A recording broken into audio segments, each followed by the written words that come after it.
Welcome to the Contented Couples channel. I'm Annie Power. I'm a couple counsellor in London, UK. And today I'm speaking to a Reuters journalist who happens to be my own cousin, and this is Emma Thomasson. Hi, Anne. In this conversation, we're particularly looking at what happens in a couple who are under serious stress, because journalism is clearly a job where one partner may be under intense stress.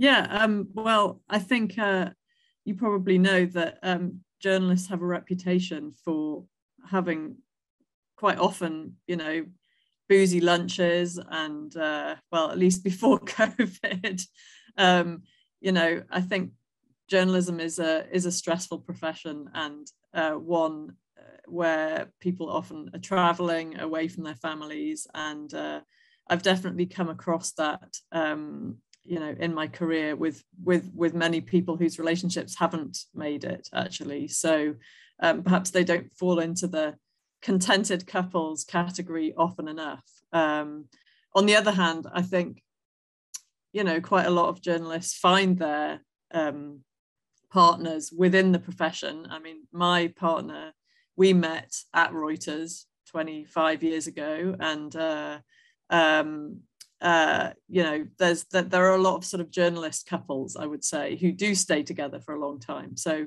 perhaps there's something there about having a similar, sort of similar drive towards your work or a vocation. I'm not sure if that's something you found in your book.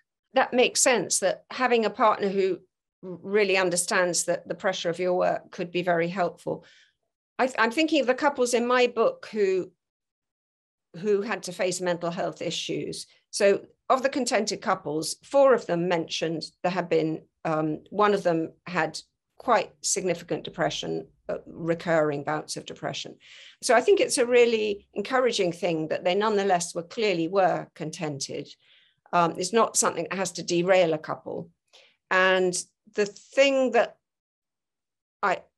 I noticed was that the partner who wasn't depressed themselves said it wasn't easy, that it was a challenge when their partner for longer periods was very low in mood, but they I think their sense of their own boundaries meant that they didn't get overwhelmed with that. One of them did mention that at times when it went on a long time, there was some fear of contagion, that they were going to go down too.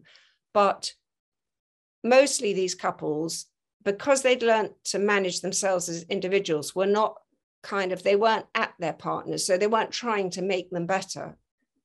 They were hoping that they would soon be better, but there was a kind of acceptance that this is the place my partner's in. Yeah, that's really interesting. I think, you sort of talk about stresses on couples, and obviously mental health being one of them, or I think you talk to couples with addiction as well. I wonder, do you see couples as a kind of seesaw? One person's up and one person's down, and you kind of balance each other out? That's a really interesting concept. I think in a couple who are having a satisfying life together, that is how it is. It's reciprocal. There's going to be times where one needs more support, but it can go either way. There are some long-term couples where it does tend to be all one way. One is, in attachment language, we might say a compulsive caregiver. And sometimes that's quite a enduring pattern, that one is giving all the care, the other is sort of receiving it.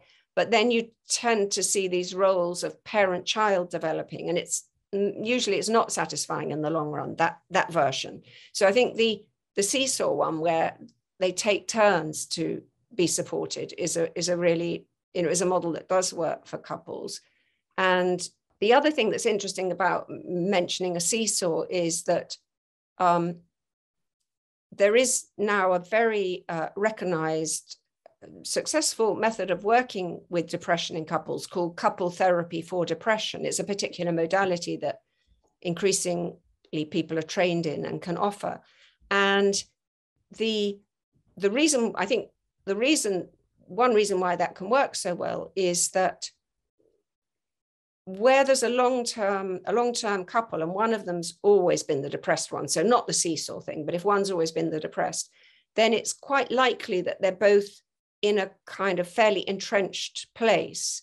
And in psychobabble, we would say that the depressed partner is carrying the depression for the couple. The depressed one is being depressed for both of them.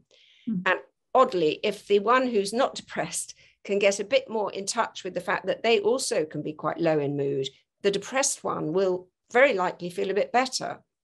But whilst the one is depressed, if the other's trying to be all happy, then instead of curing it, far from it, it becomes more polarized.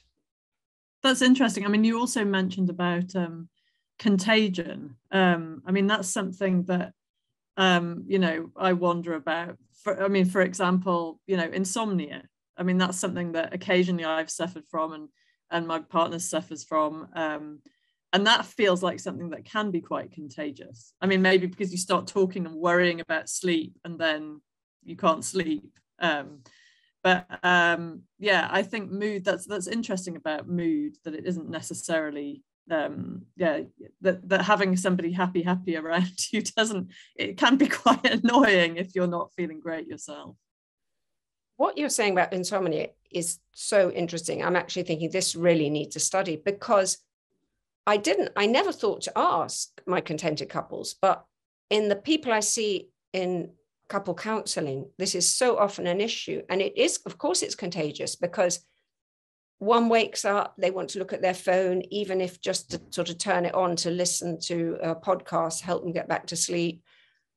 So there's a very practical way in which people are sort of disturbing. And then the other knows, oh, have they woken up again? Now they'll be in a bad mood tomorrow because they're not sleeping. And there's a real interaction around sleep.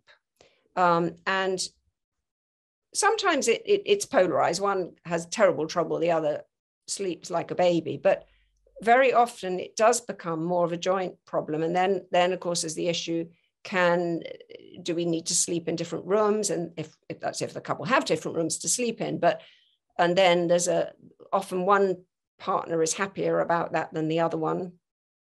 So I think insomnia as contagion in a couple is a really interesting one. Yeah.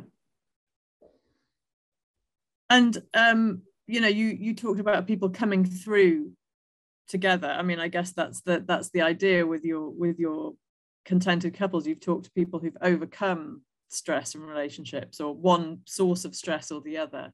Is there sort of something common that shines through those people who've overcome difficulties? There is one thing that absolutely shines out, and it's about being able to learn.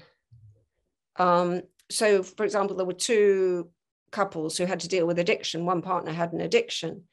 And that can very often derail a couple. And I think in those couples, as in all of the contented couples I was researching, there's a capacity to learn about the self and to learn about the other. But the sort of prerequisite for learning is always safety, that there's got to be enough safety. When we're frightened, we're in a different mode, more of a fight, freeze mode, for example.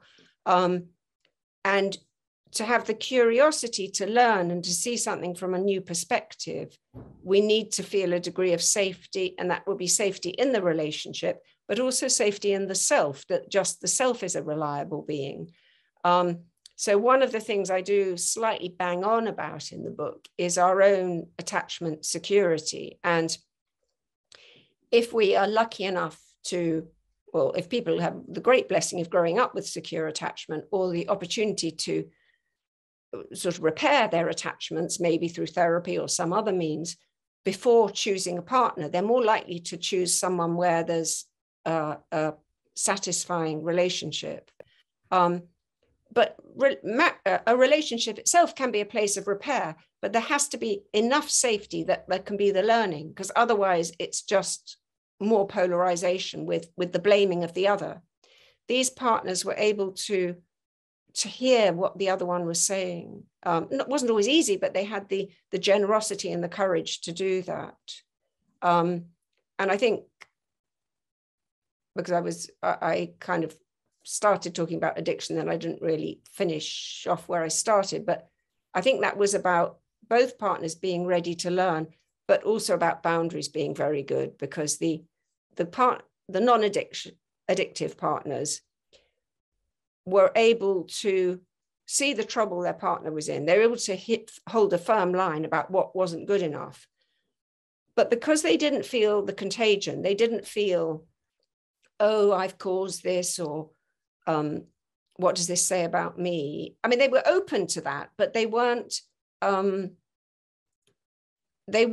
into the shame, which always goes with addiction. So they could just hold a firm boundary, say this isn't good enough, and offer a high degree of empathy. And that offering that combination of boundaries and empathy and support, but not enabling, seems to have been what helped. Thanks so much, Emma. You're welcome.